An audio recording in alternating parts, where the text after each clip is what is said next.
Ailə büdcəsi necə qurulmalıdır? Hər ay maaş gəlir, amma hara xərcləndiyini izləmək olmur. Bu problem çox ailədə var.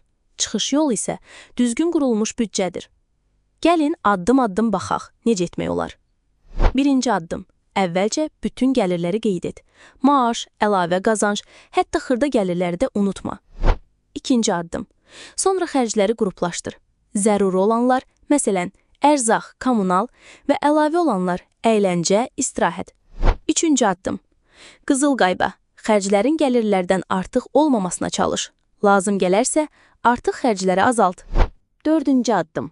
Mütləq olaraq büdcənin qənaət hissəsi olsun. Hər ay gəlirin azı 10%-ni kənara qoy ki, ehtiyat fondu yaransın. Qeyd edək ki, büdcə sənə pulu məhdudlaşdırmaq üçün yox, rahat idarə etmək üçün lazımdır. Düzgün qurulmuş ailə büdcəsi, maliyyə sabitliyi və gələcəkdə güvən deməkdir.